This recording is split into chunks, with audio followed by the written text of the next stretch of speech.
ಈ ಒಂದು ಸತ್ತಿಗೆಯ ರೂವಾರಿಗಳು ಇವರೆಲ್ಲ ಸಹ ಎಲ್ಲ ಸಹೋದರರೇ.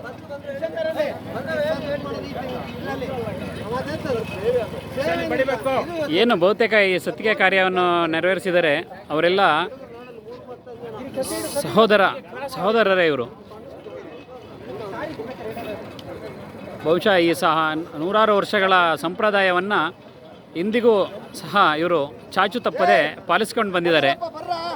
ಈ ಜಾತ್ರೆಗೆ ಮುಖ್ಯ ಆಕರ್ಷಣೆಯೇ ಈ ಒಂದು ಸತ್ತಿಗೆ.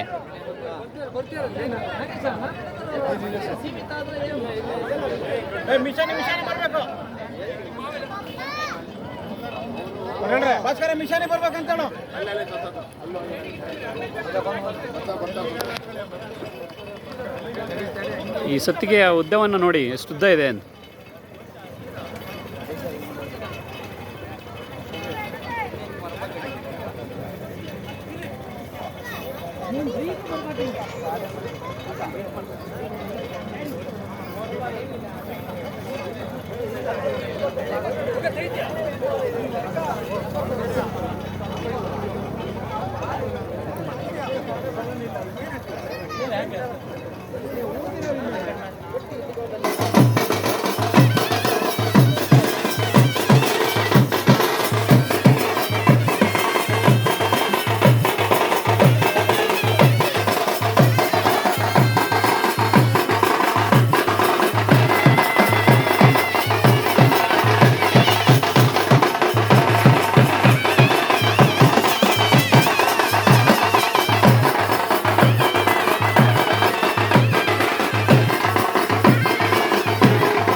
ಇಡೋ ಕಿಲ್ತ ಎಲೆ ಅದ್ರ ಮೇಲೆ ತಟ್ಟೆ ಮೇಲೆ ಇಡೋ ಇಲ್ಲಿ ಎಲೆ ಮೇಲೆ ಎಲೆ ತಳದಲ್ಲಿ ಇಡೋ ಹಣ್ಣು ಮೇಲೆ ಇಡಲ್ಲ ಮೇಲೆ ಇಡು ಇಲ್ಲಿಗೊಂದಿಡೋ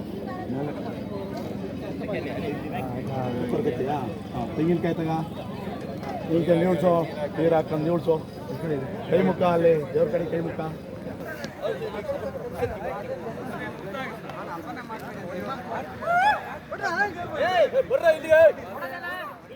ಈಗ ಮಕ್ಕಿಹಳ್ಳಿ ಗ್ರಾಮದ ಸತ್ತಿಗೆಯನ್ನು ಎತ್ತುತ್ತಾ ಇದ್ದಾರೆ.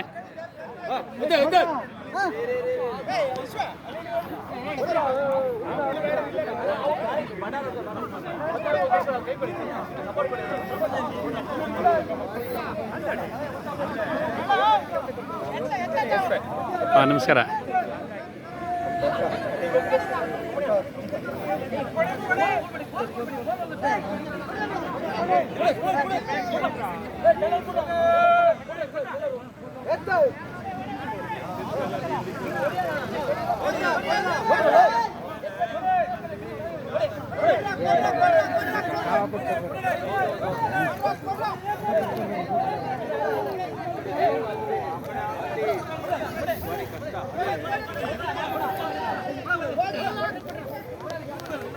ಇವ್ರಿಗೆ ಪೆಟ್ಟು ಅದೇ ಈ ಕೊಡ್ತಾರಲ್ಲ ನೋಡ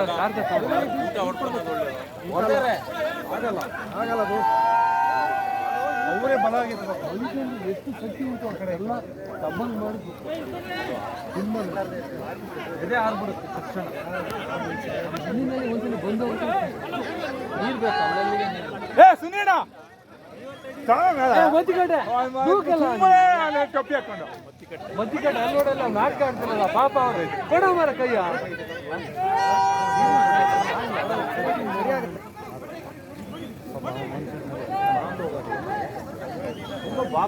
ನಾವು ಆದರ್ಶ ಇಂಥದ್ದೇ ಅಲ್ಲ ತಂದಿದ್ದು ಹಸಿದು ಎಣ್ಣೆ ದಿನ ಕೊಡೋಗಿತ್ತಲ್ಲ ನಾಳೆ ಇದು ತೋಟ ಅಂದ್ರೆ ಇವತ್ತು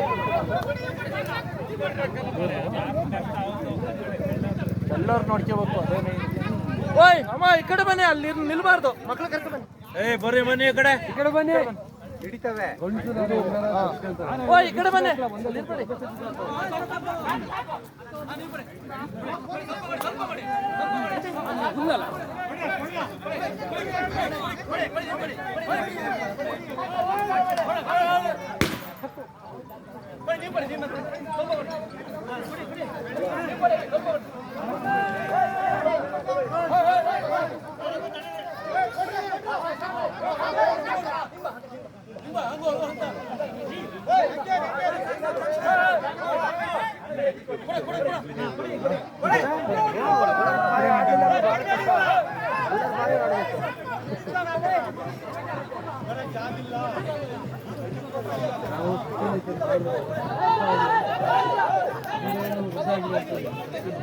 ಆಮೇಲೆ ಏನು ಮಾಡಲ್ಲ ಇದೆ ಅಂತ ಬೇಕಾ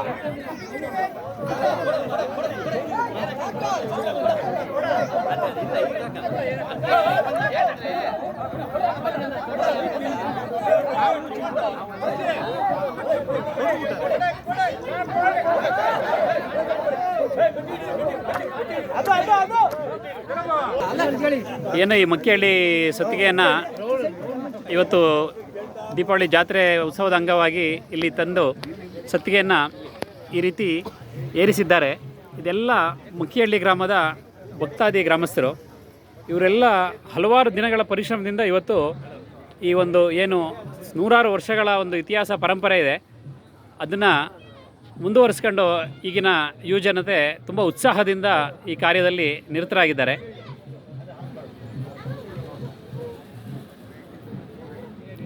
ಈ ಒಂದು ಜಾತ್ರಾ ಒಂದು ಹಿನ್ನೆಲೆಯಲ್ಲಿ ಮಕ್ಕಿಹಳ್ಳಿ ಗ್ರಾಮಸ್ಥರಾದ ಶ್ರೀಯುತ ರಾಜಣ್ಣ ಅವರು, ರಾಜಶೇಖರಣ್ಣ ಅವರು ಮಾಹಿತಿ ನೀಡ್ತಾರೆ. ಸರ್, ಹಿಂದೆ ನಮ್ಗೆ ನಮ್ಮ ತಾತನ 5 ತಲೆಮಾರಿಂದ ಇರ್ಬೋದು, ಅಲ್ಲಿಂದ ನಡ್ಕೊಬಂದು ನಾವು ಇವತ್ತು ಹೇಳ್ತಾ ಇದ್ದೀವಿ. ಅವಾಗ ಇಲ್ಲಿ ಮೂರು ಕಣ್ಣು ಗುಡ್ಡ ಅಂತೇಳಿ ಹೆಸರಿದೆ. 3 ಹೊಳೆ ಅಲ್ಲಿ ಹೊರಡ್ತವೆ. ಆ ಹೊರಳಿಂದ ಬರೋಂಥ ಜಾಗದಲ್ಲಿ 3 ಹೊಳೆ ಹೋಗೋಂಥ ಒಳಗಡೆ ಬರೋಂಥ ನಡೆಯೋ ಉತ್ಸವ ಜಾತ್ರೆ ಇದು. ಜಾತ್ರೆ ಗುಡ್ಡ ಅಂತ ಹೇಳಿದ್ರು, ಬುದ್ಧಿ ಜಾತ್ರೆ ಗುಡ್ಡ. ಅವಾಗ ಹಿಂದೆ ಇಲ್ಲಿ ಯಾರು ಬ್ರಹ್ಮಋಷಿಗಳಿಗೆ ಸಂಬಂಧಪಟ್ಟರು ಕುದುರೆ ಮೇಲೆ ಸವಾರಿ ಬಂದು ಇಲ್ಲಿ ಹೋಗ್ಬೇಕಾದ್ರೆ ಅವಾಗ ಇಲ್ಲಿ ದನ ಕಾಯ್ತಿದ್ದ ಮಕ್ಕಳು ಇದ್ರಂತೆ. ಅವಾಗ ಅವಾಗ ಬಂದು ನಮ್ದು ಬಂದಾಗ ಈಗ ಏನು ಅಂತ ಯಾಕೆ ಇಲ್ಲಿದ್ರೆ ಅಂತ ಕೇಳಿದಾಗ ನೀವು ಯಾರು ಅಂತ ಹೇಳಿ ಕೇಳಿದಾಗ ನಾವು ಹಿಂಗೆ ನಾವೆಲ್ಲ ಇದಕ್ಕೆ ಬರೀ ಗುಡ್ಡದ ಕಡೆ ಎಲ್ಲ ನೋಡೋಣ ಅಂತ ಬರ್ತಾ ಇದ್ದೀವಿ, ನೀವೇನರಪ್ಪ ಅಂತೇಳಿ ಅವ್ರು ಹುಡುಗರು ಕೇಳ್ತಾರೆ. ಅವಾಗ ಏನಂತ ಈ ಮಕ್ಕಳು ಗಣಿಗೆ ಕಟ್ಕೊಂಡು ದನ ಮೇಯಿಸ್ತಾ ಇಲ್ಲಿರ್ತಾರೆ ಈ ಗುಡ್ಡದಲ್ಲಿ. ಅದೇ ಪರಂಪರೆಯಾಗಿ ಆವಾಗ ಅವ್ರು ಹೇಳ್ತಾರೆ ನಮ್ಗೆ ಇಲ್ಲಿ ಏನೋ ಅಡುಗೆ ಮಾಡೋಕೆ ಒಂದು ಜಾಗ ಬೇಕು ಅಂತ ಹೇಳಿದಾಗ 3 ಮಡಿಕೆ ಕೊಡ್ತಾರೆ. ಮಡಿಕೆ ಬೇಕು ಅಂತ ಹೇಳಿ 3 ಗುಂಡಿದೆ, ಅಲ್ಲಿ ಬಾವಿ ಮಾಡ್ತಾರೆ. ಅಲ್ಲಿ ಹಾನಗಲ್ ದೇವಸ್ಥಾನದಲ್ಲಿದೆ, ನಮ್ಮೂರು ದೇವಸ್ಥಾನದಲ್ಲಿದೆ, ಆ ಕಡೆ ಇದೆ. ಆವಾಗ ಅವರವರು 3 ಋಷಿಗಳು 3 ಕಡೆಗೆ ಹೋಗಿ ನಾವು ಅಲ್ಲಿ ವಾಸ್ತವ್ಯ ಹೂಡ್ಕೊಂತೀವಿ ಅಂತ ಹೇಳಿದಾಗ ಅವರು ಒಂದು ಹಾನಬಾಳ ಸೇರ್ತಾರೆ, ಒಂದು ಮುಕ್ಕಿಹಳ್ಳಿ, ಮತ್ತೊಂದು ಅಗ್ನಿಗೆ, ಆ ಥರವಾಗಿ ಅಲ್ಲಿ ಸೇರ್ಕೊಂತಾರೆ. ಅವಾಗ ಮುಂದೆ ಇದೇ ಥರದಲ್ಲಿ ಬಂದು ಅವರಿಗೆ ಅವಾಗ ಕುಂಬಾರ ಶೆಟ್ಟರುಗಳು ಏನು ಇದು ಮಾಡಿದ್ರು ಅದನ್ನು ಅವರೇ ನೀವೇ ನಮ್ಮ ಪೂಜೆ ಮಾಡಬೇಕು ಅಂತೇಳಿ ಅವರು ಆಶ್ವಾಸನೆ ಕೊಟ್ಟು ಅವರಿಗೆ ಅವರು ಅವಾಗ ಮಾಯ ಆಗ್ಬಿಡ್ತಾರಂತೆ ಶಿಲೆಯಾಗಿ. ಅಲ್ಲಿಂದ ನಡ್ಕೊಬಂದು ನಮ್ಗೆ ತಿಳಿದ ಮಟ್ಟಿಗೆ ಇಷ್ಟು ನಡೆದಿದೆ. ಈಗ ಇದನ್ನು ಬಿದ್ರನ್ನ ನೀವು ಹೇಗೆ ಅದನ್ನು ಎಲ್ಲಿ ಹುಡುಕ್ತೀರಾ, ಹೇಗೆ ತಯಾರು ಮಾಡ್ತೀರಾ ಅದು ಕಡೆಯಕ್ಕಿಂತ ಮುಂಚೆ? ಬಿದ್ರನ್ನ ಈ ಹಬ್ಬ ಯಾವಾಗ ಹಬ್ಬ ಸಾರ್ಮೆಟ್ಟುತ್ತೆ ಆವಾಗ ಹುಣ್ಣಿಮೆ ದಿವಸ ಹೋಗ್ತೀವಿ. ಹುಣ್ಣಿಮೆ ದಿವಸ ಹೋಗಿ ನಮ್ಮ ಎಲ್ಲರೂ ಮುಳ್ಳು ಬಿದ್ರನ್ನ ಬಿಡಿಸಿ ಅವಾಗ ಅಲ್ಲ ತಂದು ಎಲ್ಲ ಊರಿನವರೆಲ್ಲರೂ ಗುಂಪಾಗಿ ಹೋಗಿ ಬಂದು ಅಲ್ಲಿ ಪೂಜೆ ಎಲ್ಲ ನಡೆಸ್ತೀವಿ. ಬಿಡಿಸೋದಕ್ಕೆ ಕಡಿಬೇಕಾದ್ರೆ ಈ 3 ಬಿದಿರಿಗೂ ಎಲ್ಲ ಪೂಜೆ ಹಾಕಿ ಎಲ್ಲರೂ ಬಂದು ಎಲ್ಲರೂ ನಾವು ಇದರಲ್ಲಿ ಯಾವುದೇ ಮೈಲಿಗೆ ನೀರೆಲ್ಲ ಅಲ್ಲಿ ಹೋಗಿ ಎಲ್ಲರೂ ಪ್ರತಿಯೊಬ್ಬರು ಗ್ರಾಮದವರೆಲ್ಲ ಶುಚಿಯಾಗಿ ಹೋಗಿ ಅಲ್ಲಿ ಹೋಗಿ ಪೂಜೆ ಹಾಕಿ ಬಿದಿರುಗಳನ್ನ 3 ಬಿದಿರು ತಂದು ಅಲ್ಲಿನ ಅದನ್ನೆಲ್ಲ ತಂದು ಇಲ್ಲಿ ಕಟ್ಟೆ ಹತ್ರ ಎಲ್ಲ ಕಾಯಿಸಿ ಈ ಮತ್ತೆ ಅಮಾವಾಸ್ಯೆ ದಿವಸ ಈ ಜಾತ್ರೆ ಏನಿರುತ್ತೆ ಅಮಾವಾಸ್ಯೆ ಕಳೆದ 3ನೇ ದಿವಸಕ್ಕೆ ಅಂದಾಗ ಇಲ್ಲಿ ಬಂದು ಈ ಉತ್ಸವಕ್ಕೆ ಎಲ್ಲ ರೆಡಿ ಮಾಡಿ ಈ ಥರದಲ್ಲಿ ನಡೆಸ್ಕೊಂಡು ಬರ್ತಾ ಇದ್ದೀವಿ. ಸಂತೋಷ ನಿಮ್ಮ ಮಾಹಿತಿಗಾಗಿ.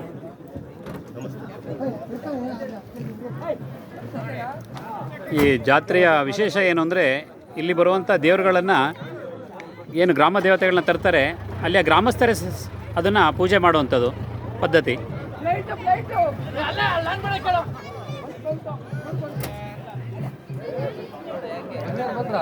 ಮೂರು ಗ್ರಾಮದ ದೇವರುಗಳು ಹಾನಬಾಳು, ಮಕ್ಕಿಹಳ್ಳಿ, ಯಾವ್ಯಾವ ಗ್ರಾಮದ್ದು? ಹಾನಬಾಳು, ಮಕ್ಕಿಹಳ್ಳಿ, ಅಗ್ನಿ 3 ದೇವರು ಉತ್ಸವಕ್ಕೆ ಬರ್ತವೆ. 1 ಗಂಟೆ ಏನಾದರೂ ಬಂದು 3 ದೇವರು ಕೂಡಿ ಉತ್ಸವ ಮಾಡ್ಕೊಂಡು ಹೋಗ್ತವೆ. ಅಲ್ಲಿ ಗ್ರಾಮಸ್ಥರೇ ಅದನ್ನ ಪೂಜೆ ಮಾಡೋದು. ಗ್ರಾಮಸ್ಥರೇ ಅವ ಗ್ರಾಮದವರು ಅವ ದೇವ್ರನ್ನ ಪೂಜೆ ಮಾಡ್ತಾರೆ. ಆನಂತರ ಅವರು ಇಲ್ಲಿ ಪೂಜೆಯನ್ನು ನೆರವೇರಿಸಿ ಆದಮೇಲೆ ಮತ್ತೆ ಗ್ರಾಮಕ್ಕೆ ಅದನ್ನು ಗ್ರಾಮಸ್ಥರ ಹಾನಗಲ್ ಗ್ರಾಮದಲ್ಲಿ ಕುಂಬಾರ ಶೆಟ್ಟರು ಪೂಜೆ ಮಾಡ್ತಾರೆ. ಅಗ್ನಿ ಗ್ರಾಮದಲ್ಲಿ ಲಿಂಗಾಯತರು ಪೂಜೆ ಮಾಡ್ತಾರೆ. ಅಂದರೆ ಅಲ್ಲಿ ಸ್ಥಳೀಯರು ಯಾರ್ಯಾರಿದ್ದಾರೆ ಅವರವರಿಗೆ ಪೂಜೆ, ಎಲ್ಲರಿಗೂ ಅವರವರಿಗೆ ಪೂಜೆ ಇದೆ. ಅವರ ಪದ್ಧತಿ ಪ್ರಕಾರ ಅವರಿಗೆ ಪೂಜೆ ಮಾಡಲಿಕ್ಕೆ ಒಂದು ಅವಕಾಶವನ್ನು ಇದೆ.